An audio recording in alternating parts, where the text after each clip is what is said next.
Thank you all for joining us today and welcome to the Monarch Butterfly Conservation Webinar Series. Today's webinar topic is planning small-scale native pollinator habitat. My name is Rita Morris and I'm the Outreach Coordinator for the Monarch Joint Venture. We are excited to continue hosting this webinar with the U.S. Fish and Wildlife Services National Conservation Training Center. We are delighted to have Amanda Barth, Jennifer Ehlert, and Jacqueline Nguyen presenting today.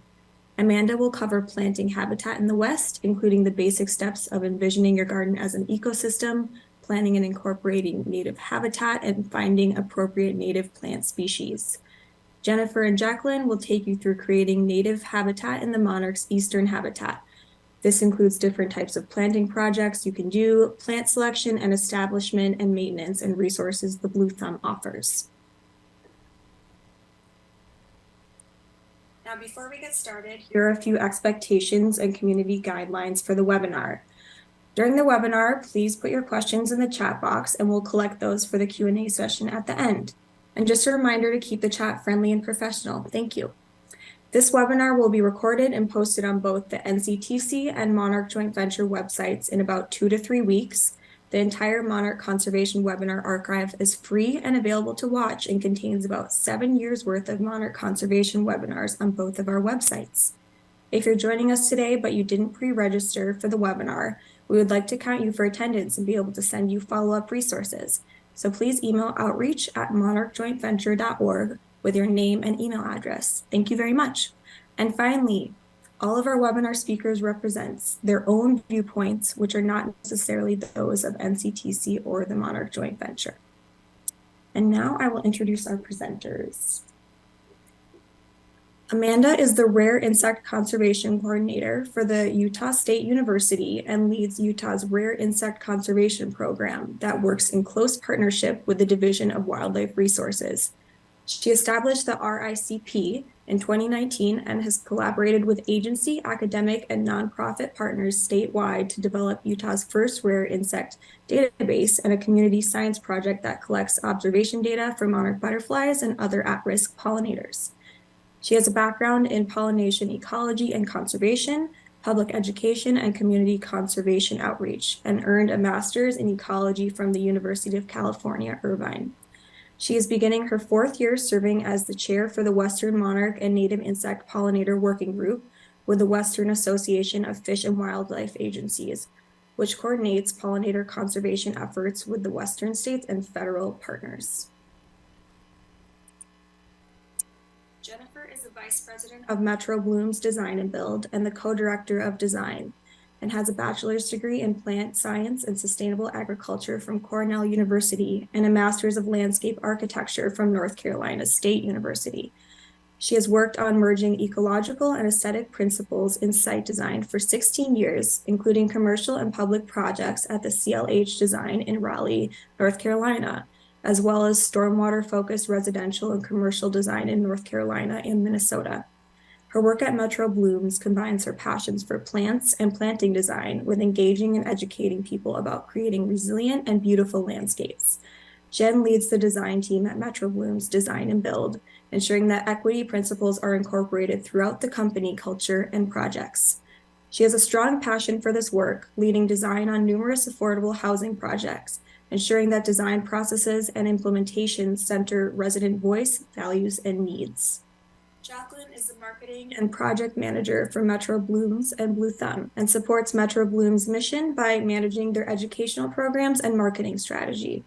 Her work gives her the opportunity to connect with communities across Minnesota and share resources and information to help protect the environment and people. She enjoys learning about all the diverse stories of people connecting with the environment. Jacqueline earned her BS degree in marketing in the University of Minnesota Carlson School of Management. As a student, she interned with Metro Blooms as a digital storyteller in the Healing Roots project. Since completing her internship, Jacqueline has worked with Metro Blooms as a marketing consultant and marketing and communications specialist. Outside of work, she enjoys spending time with friends and family, painting, and traveling. And now I'm going to turn it over to Amanda. Thank you so much. Can you see my slides? Hi, I'm Amanda Barth. I'm the Rare Insect Conservation Coordinator for Utah, and I'm really excited to be here to share about habitat gardening for native pollinators with a Western focus. I'm really pleased to be presenting to you all today from my home in Salt Lake City, Utah, and I'd like to first start by acknowledging that the Salt Lake Valley is part of the traditional and ancestral homelands of the Shoshone, Paiute, Goshute, and Ute tribes. These were the original stewards of this landscape. And keeping this in mind, today I'm going to cover some of the familiar and maybe some new information about the state of things for native biodiversity and how gardeners can embrace the role of stewards to restore some of the natural environment on their land through habitat gardening. And then I'll go through the basic philosophy behind habitat gardening and how it can make a difference in supporting your native pollinators and other wildlife. And then I'll go over some simple steps to get started, because if you're anything like me, having snow on the ground in late March is bittersweet when you're starving to go outside and garden. So I'll start with the grim stuff first. Globally, we are witnessing a dramatic decline in the number of many kinds of species and in the abundance of their populations. We don't always have a clear picture of which species are being impacted, and this is especially true of the organisms that we often overlook or rarely see, like plants and insects. In the United States, there are 945 plant species listed for federal protection under the Endangered Species Act, and that's just a fraction of what's at risk. And by some estimates, more than 60% of insect species are potentially imperiled. The Global Living Planet Index estimates that we saw a 69% decline in abundance of wild species in 48 years. And I interpret this as a huge wake-up call over our unsustainable management practices. Plants and insects generally form the foundation of any terrestrial food web and serve as the nutrient and energy sources for countless other wildlife species. As insects in particular disappear, the environment is less able to recover from disturbance like fire, drought, and flood. Soil health declines due to less aeration, decomposition of organic matter, and reduced carbon storage. And the invaluable services provided by pollinating insects are gradually lost or limited. Pollinators in particular matter a lot to ecosystem health because flowering plants make up most of the plant kingdom, and most of those species need animals to move their pollen from flower to flower. Pollinators keep natural systems diverse and connect plant populations across landscapes. And furthermore, 3/4 of our staple crops rely on pollination, so there's an immense impact to humans as pollinators disappear. The way we manage our lands is having profound impacts. The key driver for species declines is habitat loss, which can look like degraded habitat quality, polluted lands and waters, and converted land uses. When good habitat areas become fragmented into patches, populations lose their connectivity and access to diverse resources. And coupled with the many symptoms of climate change, like droughts and soaring high temperatures, insect species can vanish from a landscape, which results in less biodiversity overall. So I want to explain a couple of vocab terms here just so we're all on the same page. Habitat is the area and the resources that are used by any species or the community of organisms in the area. So this is going to include both the living things, all the other organisms in that area. So those are biotic factors, and the non-living resources, those are the abiotic factors. So that's the water, the soil, the air, the temperatures, all these things that are physical nutrients, and all of those birds and all of these plants and everything in this wetland system right here is the habitat. The niche is each particular species' relationship with those habitat resources. So they all might eat different things or be out at different times or just occupy different parts of the area. So restoration of habitat needs both biotic and abiotic factors to be meaningful. So I just wanted to put that out there. And I also want us to envision a scenario where there's this great area of quality habitat. It's diverse, lots of species live here, lots of different kinds of things. The biological community is pretty stable, but humans also live here and gradually develop the land into a big urban area, resulting in two separate patches of quality habitat and essentially inhospitable land between them. So these patches could be protected as nature preserves, and that would be great, but the populations living in those preserves are still potentially cut off from any other populations. And one way to restore connectivity between those patches is with landscape corridors, which are basically channels of habitat that connect wildlife populations and allow them to move back and forth. This could be along roadsides or a network of park systems or constructed wildlife crossings. But if the land isn't already intact, this can be a really big lift to recreate.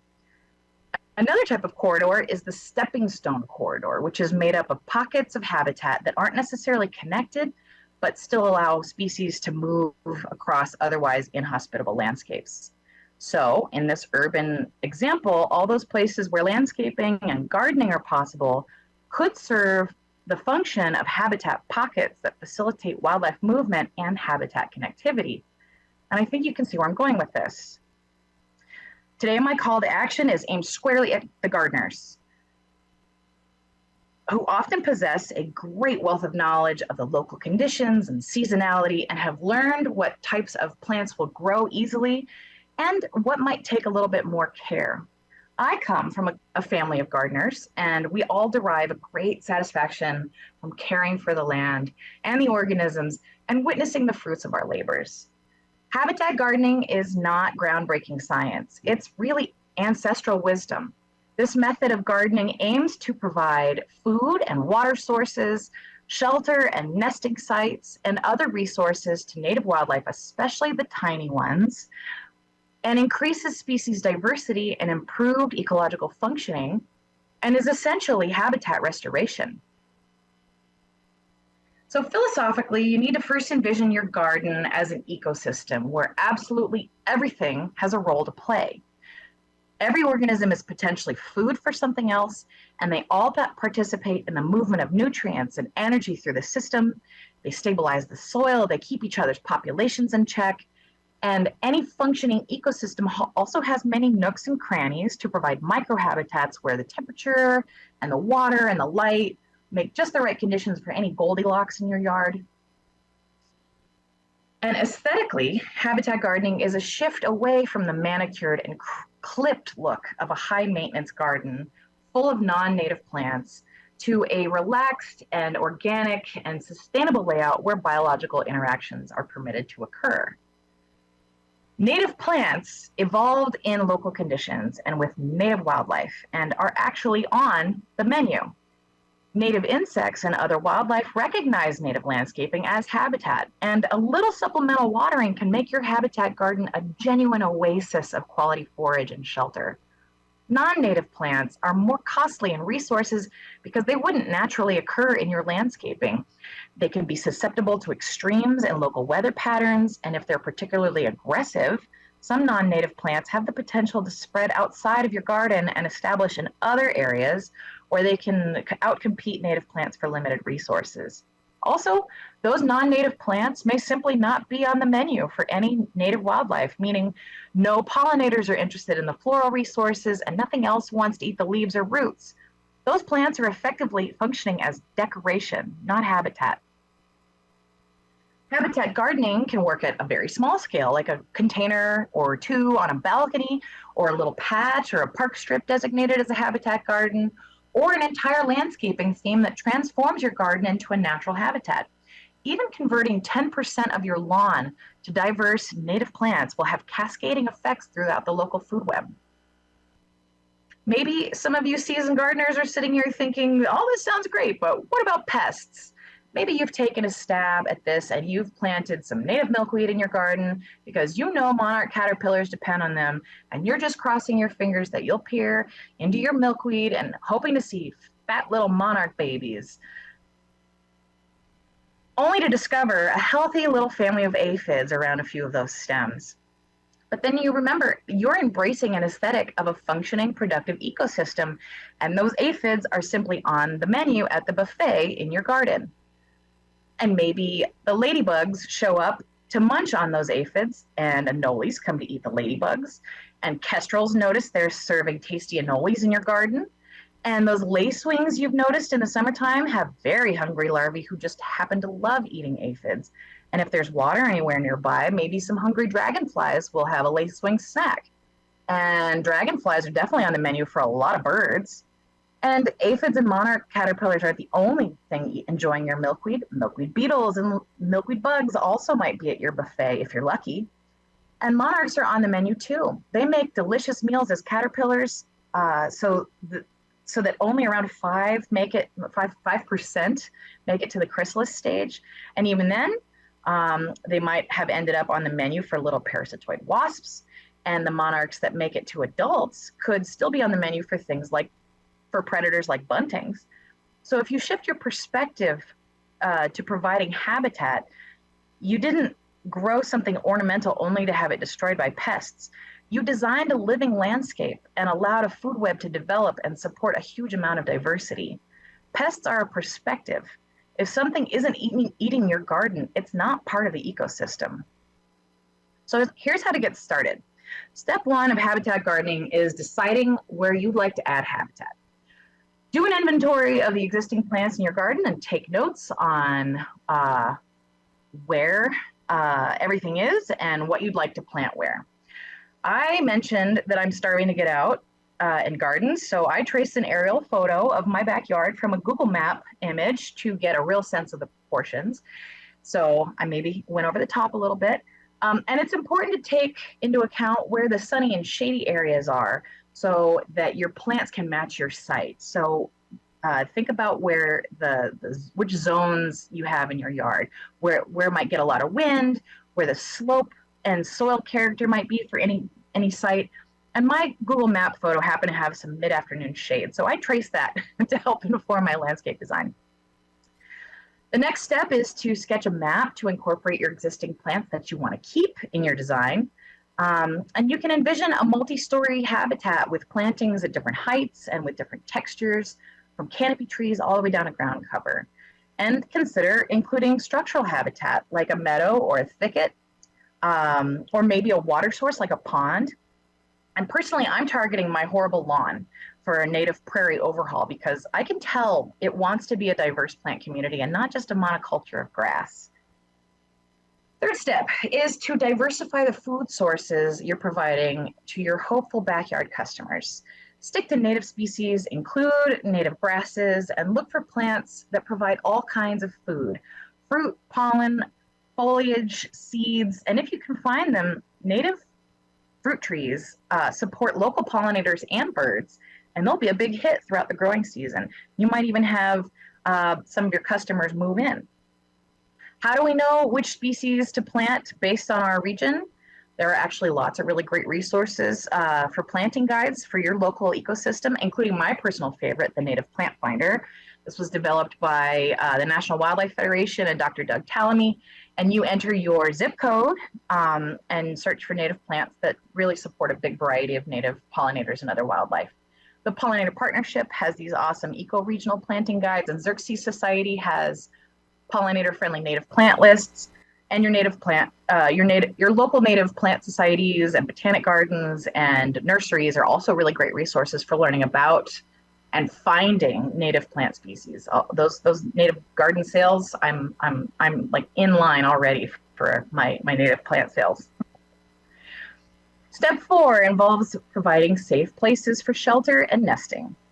Native bees nest in the ground, in sticks and in bits of wood, and under rocks. Birds and bats like quiet, dark places away from predators, and adding a birdhouse or a bat house to a tall tree can provide safe haven to grateful creatures. Step 5 is really easy because I'm encouraging you to let nature take its course. Aside from providing a little water to thirsty animals, this step is pretty hands-off. Let seeds ripen in the fall so they can reseed the next generation or be an important food source for birds and rodents. Let the leaves accumulate and create insulating layers for hibernating insects, and allow that leaves and other plant material to decompose and enrich the soil. And just letting the ground rest and accumulate organic matter facilitates a robust microbial community and helps sequester carbon. Tilling and plowing generally favors species that thrive in disturbance. So let your ground stabilize so it can support a more diverse community. This last step is more of a skill, but it's important. Be patient. All of your efforts in habitat gardening will be successful to varying degrees, but here's what to look for. Maybe you have at least 3 different kinds of plant species blooming at any given time during the growing season, and you get all kinds of pollinators visiting your flowers. Maybe you have caterpillars and other insects munching on your plants. Maybe you see evidence of leafcutter activity and other signs of nesting bees. There are more animals that like to eat insects, like birds, lizards, cool spiders, maybe frogs, depending on your humidity level. And give some of those native plants time to establish. Many species just don't germinate right away, or they won't flower for several years. It doesn't mean you're doing something wrong. Just keep waiting. And there's not just one good reason to garden for habitat. Fostering a diversity of species creates a balance in the garden, especially by welcoming diverse pollinators and other wildlife. It's less maintenance and cost, and you can introduce little ones to the natural world and encourage them to learn by exploring.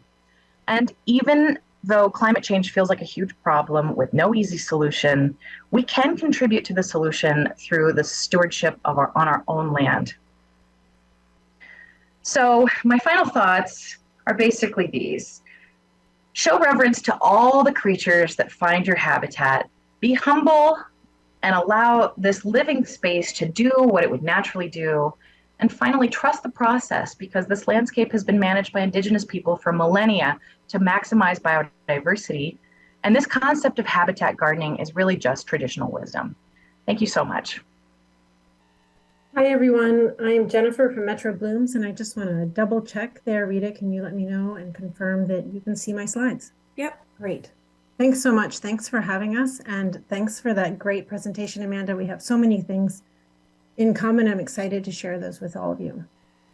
So our focus today is very similar, but we're going to be really talking about planting for pollinators from a design perspective. And I think you're going to find that so much of what you just learned about habitat gardening really relates to the information in our presentation. I'm excited to share with you a little bit about the work that we do at Metro Blooms and how we're really focused on retrofitting habitat for pollinators within our area, within our urban landscapes. So first, a little bit about us. Metro Blooms is a nonprofit organization that's been around for about 30 years. Our focus is not only on pollinator landscapes, but really creating larger resilient landscapes that foster our clean watersheds. We have a lot of water resources here in Minnesota. We are lucky to have lakes, rivers, creeks, and streams abundant throughout our area. So not only is it important for us to be supporting pollinators and those landscapes, but to be doing that with a thoughtful mind towards clean watersheds at the same time. We also are working to ensure that funding for stormwater management and clean watersheds and pollinator habitat is being spent equitably throughout our communities. I work for Metro Blooms Design Build, which is really our in-house design team. We have not only designers, we have an installation and maintenance team, and we work within our area to not only design, but maintain and install native landscapes, as well as stormwater management structures. And then finally, Blue Thumb is our educational wing. And at the end of our presentation, Jacqueline is going to share with you some resources that include lots of information about things like maintenance, plant lists, et cetera, that you can utilize.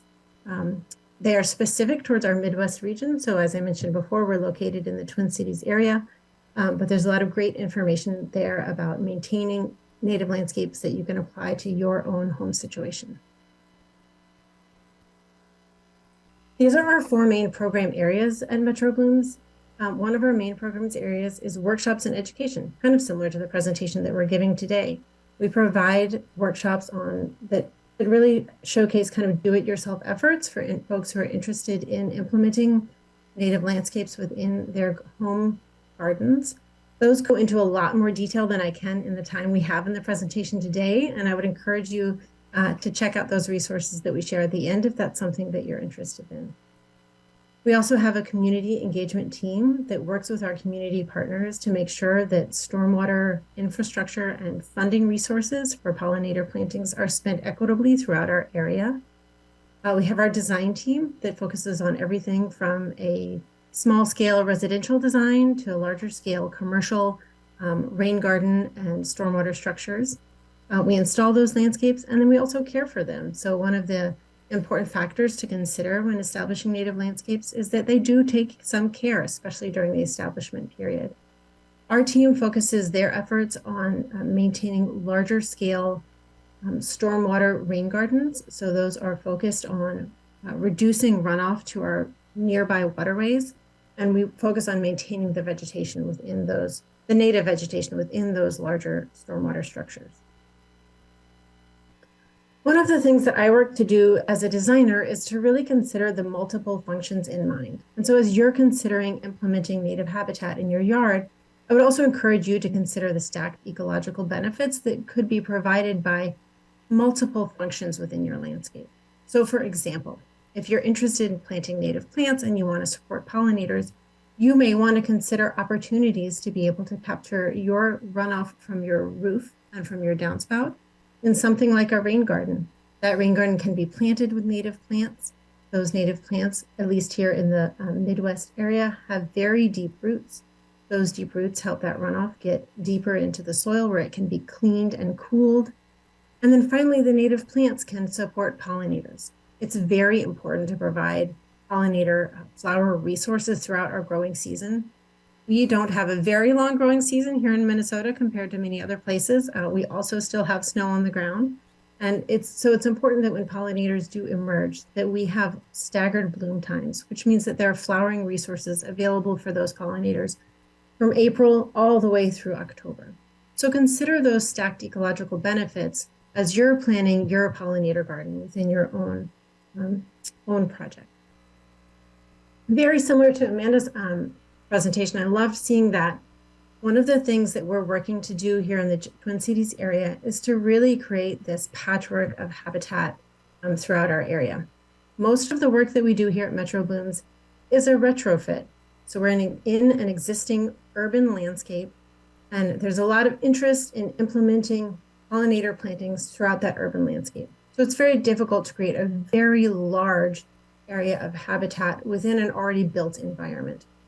By creating these patches of habitat throughout our Twin Cities area, our goal is to get a lot more of a connected space on this image on the left, where you can start to see smaller patches, but to really have those patches become even closer and closer so that that patchwork becomes denser and denser. One of the things we talk a lot about when we are encouraging the use of native plants, especially to support pollinators, is protection from pesticides. Not only do pollinators need protection from sprayed pesticides that can occur after the plants have been planted, but it's important if you're considering implementing native habitat on your property to source your plants from nurseries that don't use pesticides so that the plants themselves are not going to contribute any pesticides to our local pollinators. Not only do we need clean water sources for pollinators, but then also, as I mentioned before with rain gardens, you can consider what you can do to help infiltrate your runoff through native plantings so that you're continuing to protect your clean water resources in your area. You'll hear me say this multiple times within this presentation, but it's very important to provide food resources throughout the growing season. And that really looks like staggered bloom times. Here in the Twin Cities area in July and August, there's a riot of blooms. It's absolutely gorgeous. But even beginning in April, we're starting to see pollinators emerge, and they need to be able to have food resources that early in the spring, all the way through October and into November. Similarly, we have a variety of pollinators in our area that use many different nesting sites. We're going to talk about a couple of them later in the presentation, but those include ground nesting pollinators, as well as stem nesting pollinators. So another thing to consider is how you treat your landscapes. Everyone here is very excited to begin working in their yard as soon as our snow melts. It's really important to wait a little while. A lot of our stem nesting pollinators utilize those dead stems to overwinter, and in an effort for all of us to get out into our gardens and clean up as quickly as possible, we could be impacting those pollinators when we remove that vegetation. So take a really broader look at your landscape. And it's okay to have a messy landscape for a while. It really does help to support our pollinators and leave some of that standing dead vegetation in order to do so. Just a spotlight on a couple of pollinators. Of course, we're all very interested in the monarch butterfly. Here in Minnesota, there are a number of milkweed species that are native to our area. And of course, that's a host species for the monarch butterfly. So in order to support monarchs in our area, it's important that we're not only providing host species, but we're also providing nectar species as well. So providing that milkweed in conjunction and in a planting that includes nectar species is a great way to support monarchs in your planting. One of the monarch species that is utilized here to attract monarchs, of course, they're a very charismatic species and very visible, is the meadow blazing star. That's the taller species, the taller purple flowering species you see in the picture on the right. And that's a great nectar resource for monarchs in our area, as is Joe Pyeweed, which is in the center picture. And then, of course, milkweed on the left as a host species. And again, we're creating these smaller patches within this urban framework and this urban built environment where we exist. And we're creating these smaller patches of this high quality habitat throughout our area in an effort to support pollinators in this urban environment. I also want to talk a little bit about the rusty-patched bumblebee. This is a generalist species. The rusty-patched bumblebee is the Minnesota state bee, and the state of Minnesota has been doing a lot of excellent work recently to support habitat for the rusty-patched bumblebee. There's a program called Lawns to Legumes that was recently started in order to encourage residents to remove lawn and plant pollinator species. Because the rusty-patched bumblebee is a generalist species and there are many native flowers that support rusty-patched bumblebees, this effort to turn over turf and lawn grass to native plantings is really going a long way to supporting pollinators and many different pollinators all throughout our state. One of the things that's very important, as I mentioned before, is providing high quality forage for the rusty-patched bumblebee all the way from April all the way through October. It's out in our environment during that entire time, and when it emerges, needs to have resources available. It is a ground nesting species, so in some of those earlier pictures that showed bare ground for ground nesting species, that's fairly critical. And it has a since it's a bumblebee, it's a bigger pollinator, it has a fairly big range. But again, we're creating these patches of connected high quality habitat within this urban framework to support the rusty-patched bumblebee. Being a designer, of course, I want to talk to you a little bit about design styles. I think it's fairly common for folks to think that native plantings all have to look a certain way. They all must be messy or unkempt. And as a designer, I think one of the most enjoyable parts of my job is really thinking about changing design aesthetics with native species. One of the design styles you can consider is called a matrix planting. This is really useful in a large area. And what a matrix planting is establishing a grid or matrix of a few understory species, such as sedges or grasses. Sedges and grasses do a great job of spreading and covering the soil. When that happens, as you're establishing a new planting, since these species can help cover the soil, they also can help reduce weed pressure. So if you space plants really far apart and you have a lot of bare soil or mulch, that can be a welcome area for weeds to come up in the garden. And so by creating a matrix of a primary species, such as sedges or grasses, what you're doing is not only sort of turning this landscape over towards native plantings, but then you're helping to cover that ground layer and reduce competition from weeds. And then, of course, in order to support our pollinators, we want to intersperse that matrix with flowering native plants.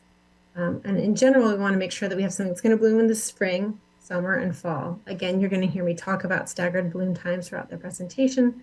And this is a really nice way to do that and to showcase those orbs or flowering species when they are flowering. Another design style is plant massing.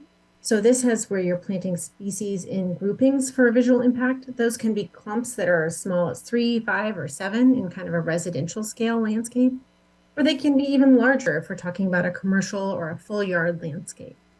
One of the things that can be helpful is that if establishing native plants is new to you, by planting them in clumps, it can help you during your garden maintenance in coming years. So as you begin to say 1 or 2 years after you've planted your garden and maybe your little plant tags have all tipped over or been blown away and you can't really remember what you planted, if you can tell that you have a lot of one species in one area, there's kind of something different that's popping up, it might help you identify that as a weed instead of the species that you planted. So that's one way to help yourself as you're establishing native vegetation in your garden and understanding what you want to keep, what are the native species returning, and which are weeds invading the garden, and to identify the difference in those. Also, by providing these bigger clumps, you're providing larger groupings of forage, so you can throughout the season. So you're really providing attraction to some of our pollinator species. You're providing a lot of forage and nectar in one place. And then also this style can fit well into smaller areas. So if you're retrofitting and you're in an urban yard and you want to just really plant a 10 by 10 area, this is a great design style to go for when you're starting to establish that garden. The last part of the presentation is just to talk to you a little bit about project examples. And I think this can help you visualize what you can do in your projects. So we're going to talk a little bit about pocket plantings, residential or commercial gardens that get a little larger than that. And then I also want to talk a bit about planting in boulevards. This, again, is really applicable to an urban area, but provides a lot of space for the creation of habitat in our area. This is a great example of a pocket planting where it's a very simple palette, but it's got species that are blooming throughout the season. And in the picture on the left, this is probably the second year after this planting was installed. So this is the second year's growth. You can see the plants are getting bigger. It's not fully covering the planted area. But the cool part about this picture is in the back, you can see a downspout coming off of that house. And this is actually a rain garden.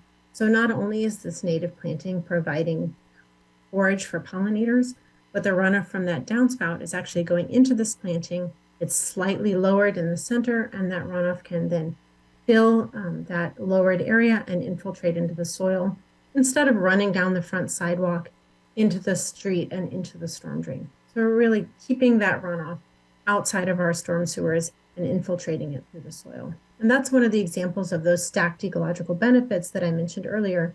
As you're planting your native plantings to support pollinators, consider also stormwater management and other ways that you can create an ecological benefit for your plantings.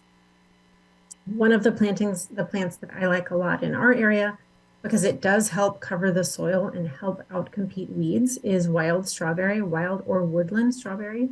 Woodland does great in the shadier areas. And by having some of these species these plant species that are a little lower and help cover the soil, that again will help outcompete weeds later on and in the years to come.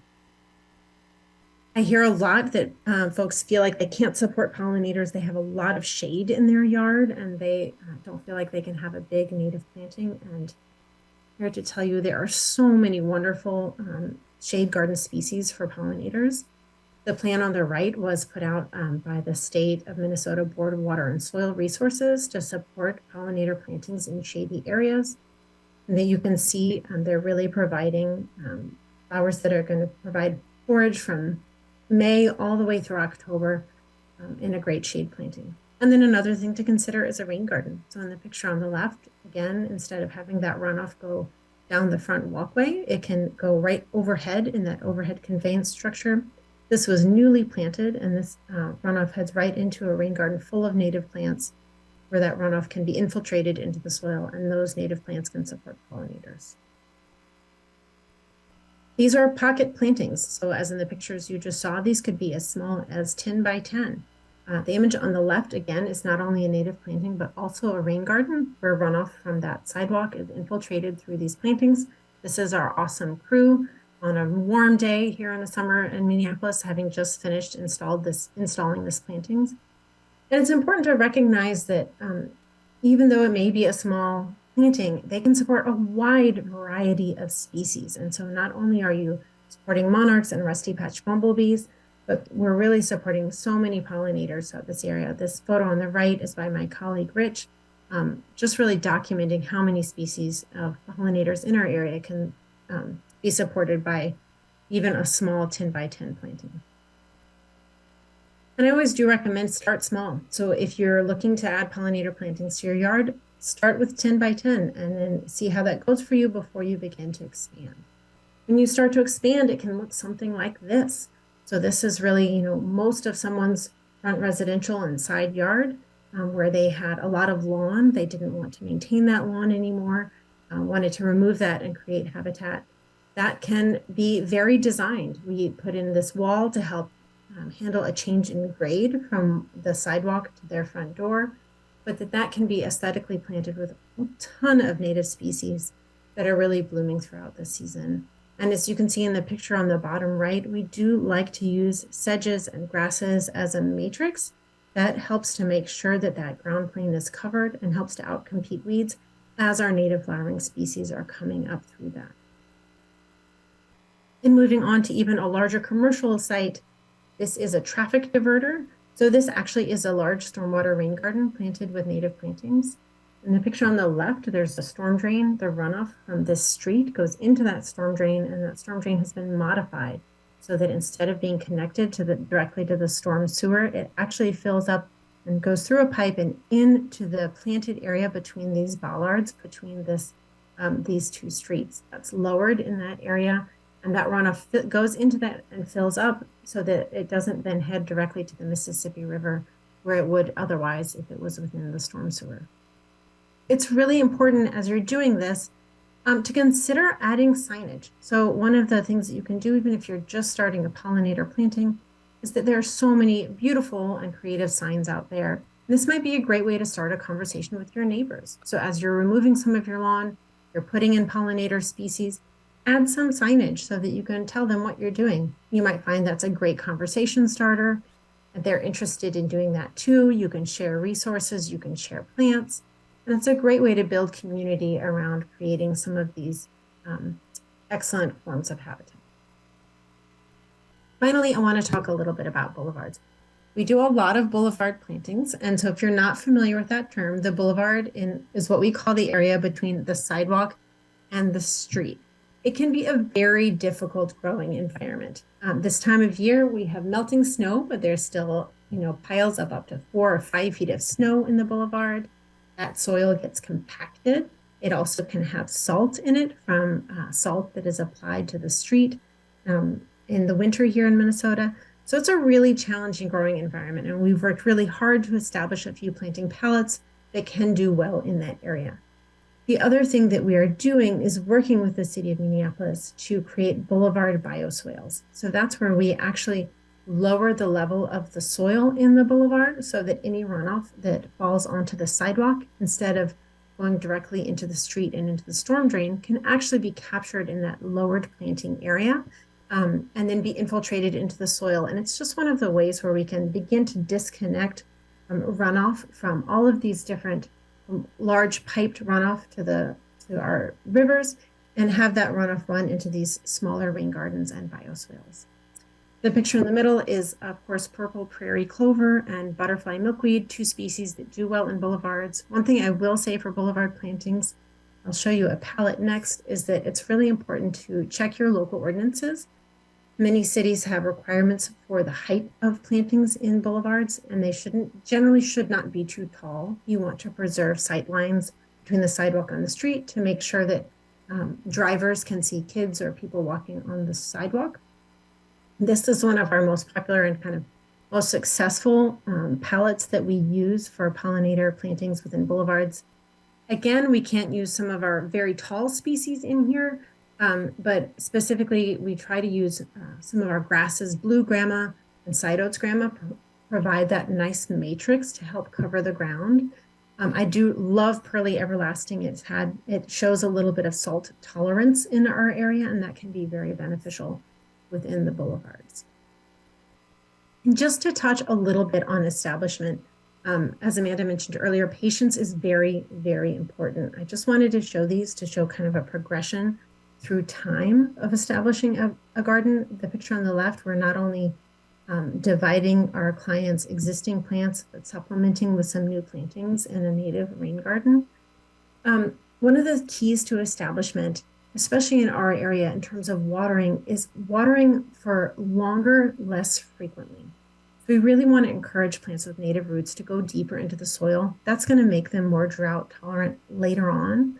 And by planting longer, by watering longer, then you're encouraging that runoff, that water to go deeper into the soil, and then those roots of those plants are going to chase after it.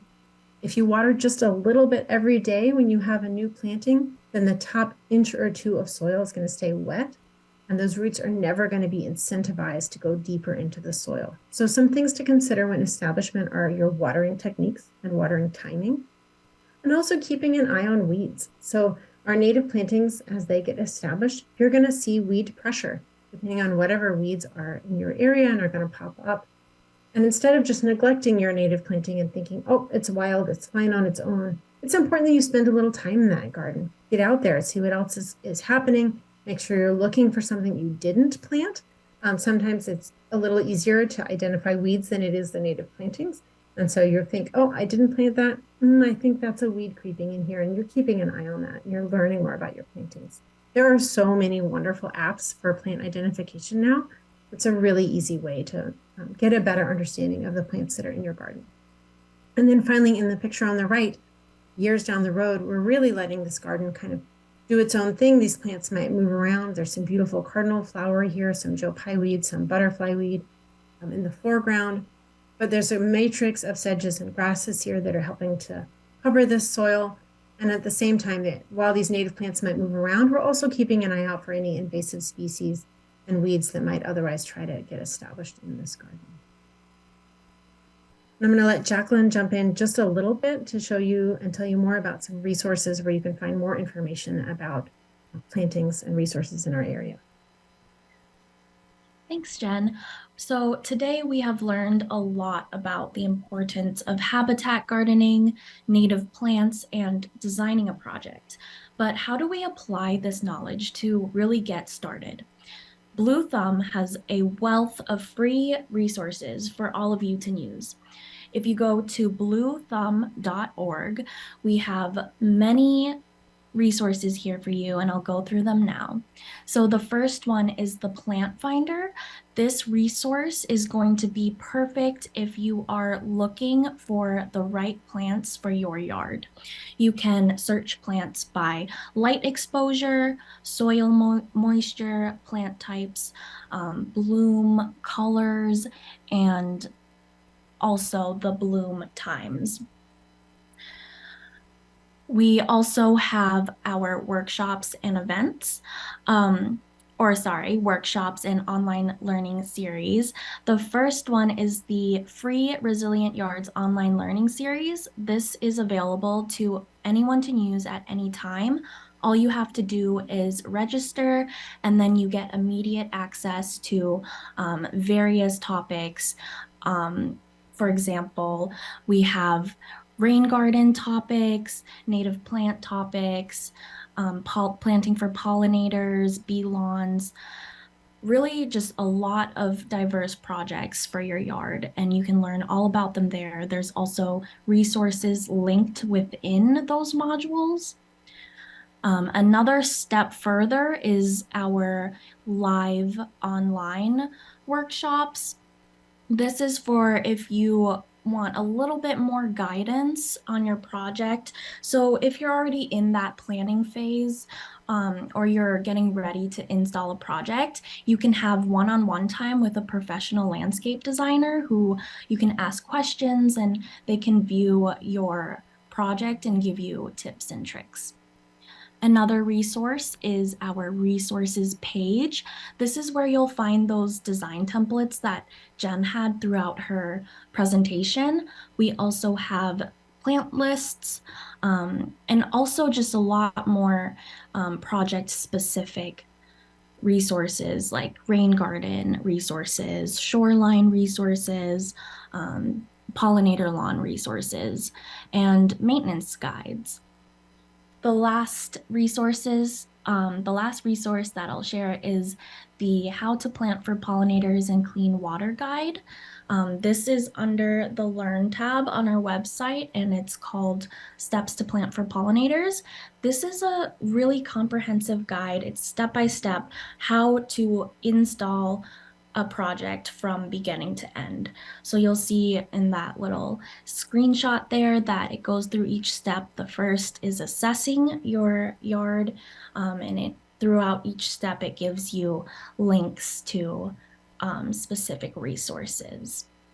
So please check those out. I think that they'll be really helpful, even if you aren't in the Midwest.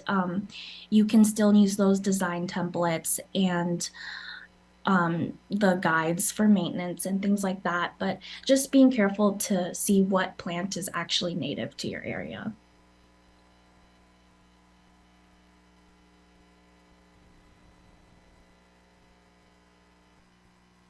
And then we want to give a special thank you to all of our partners. In this industry, it is so important to work with all kinds of communities and organizations. And we really couldn't make as big of an impact in this work without our partners.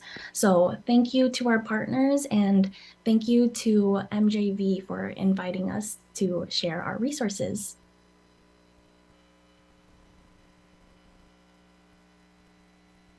Thanks, Jacqueline. And Rita, I'll stop sharing my screen so that you can handle questions. Great. All right, thank you, you guys. So thank you to our presenters for sharing your knowledge with us today. It was all really great. We're going to take the next few minutes for a Q&A. So if we don't have time to answer every question, I will send the remaining questions to our presenters after the webinar, and we'll include their answers in the follow-up email that will go out to everyone who registered for the webinar. So let's start with this question for Amanda. How do you suggest we handle planting with limited water access in the West? That's a really good question. So with limited water access, I think that, it depends on where you are. I definitely live in a very dry area. If you are starting with Jennifer recommended, starting with a little bit of water to get a plant sort of established and kind of making those nutrients in the soil available to the if you're planting something that's like an actual plant, like a potted plant, make sure that you're kind of acclimating that plant to the soil and the nutrients in the soil, but then let it dry out, because it is going to be pursuing a water table and growing out farther and extending its root base. And having drought tolerance really is, how much that plant was able to store in its roots or its tubers or its rhizomes. And those are the types of species that can be very, especially perennials, that can be very drought tolerant in limited water areas. And then I would also suggest not surround, because I grew up in Arizona, and I saw a lot of landscaping with a lot of gravel, very heavy-handed gravel use. And those types of plants that are surrounded by rocks in the beating sun basically get baked by these rocks even at night. So it really doesn't allow for much of a cool down period for those plants. So it makes them dry out even more quickly. So less heat retention, really, I think is one of the ways. So those are my two thoughts there. Great, thank you. And I think this is for both the East and the West. Can you discuss spring maintenance for native pollinator gardens, since we are about to do that? Do we cut everything down to the ground? And any other tips or recommendations would be appreciated. I can jump in on this one, and then Amanda, please feel free. I was just going to say that in our area, as we're starting spring maintenance, the biggest piece of advice I can provide is to be patient. Don't start too early. You really want to wait until the soil warms up enough for pollinators to have emerged. One of the tricks I use in our area to help people know when that is to wait until they see the dandelions start blooming. So if you're kind of driving around or walking around and you start to see dandelions blooming in everyone's yard, that's a sign that the soil has warmed up enough to start kind of your spring cleanup, that is often a lot later than you would anticipate. So you really have to kind of hold back, be patient, and wait a little while before you start your spring cleanup. Another thing that I would recommend is not cutting the dead vegetation all the way to the ground. We like to recommend leaving about 18 inches, especially species that have hollow stems. In our area, Joe Pyeweed and bee balm have hollow stems. And if you leave 18 inches of that standing, and then maybe the duff or dead plant material that you cut off, you actually can either trim up and use as mulch in your garden or leave some of those stalks in the garden. Then you're providing kind of more of that habitat and stem nesting areas for pollinators. So don't cut them back all the way to the ground and leave some of those dead stems standing in our area. Amanda, do you want to jump in? Yeah, thank you so much. So I'm on board with everything Jennifer said. Waiting a little bit is really important. Some of the unfortunate early emergers in my area are very, very aggressively invasive species. And so my gardening, when the snow is actually melted, I go out there and I just use my auger bit on my drill, and I get those little Star of Bethlehem up, and because they are looking green and great right now, and they're excellent. They're beautiful flowers, but they are so aggressive. They definitely displace other things. So right now, basically what I'm doing is site prepping. And as I get those invasive plants out of the ground, I'm replacing those with native seeds. And that's kind of my general thing. As I weed, I reseed. and I don't, so one of the other things is, as with these late cool weather spells, it may make us think that we are still in winter, but there's plants and insects are going to respond to different triggers to emerge. And so plants are going to be responding generally to the length of day. So if they start to emerge as the days get longer, and that's what tells them it's springtime. And insects generally respond to temperature. So you might not see them both at the same time if there's still snow on the ground, or if it's unseasonably warm or unseasonably cool, they might not show up at the same time. So I think what I would recommend is just making sure that your site is prepped and that you have any seeds in the ground that you want, or maybe that you're preparing with starts indoors. If it's still cold outside, you've got your seedlings in a window, and you're getting them hardy so that you can put them in the ground when it's ready to go. Great, thank you so much. Well, it looks like that's all the time we have for questions. So thanks again to Amanda, Jennifer, and Jacqueline for presenting today. And thanks to NCTC for hosting the webinar, and to all of you for participating. We hope to see you for our next webinar. It's about the Monarch Research Review on April 25th. Thanks so much. Thanks for having us. Thank you.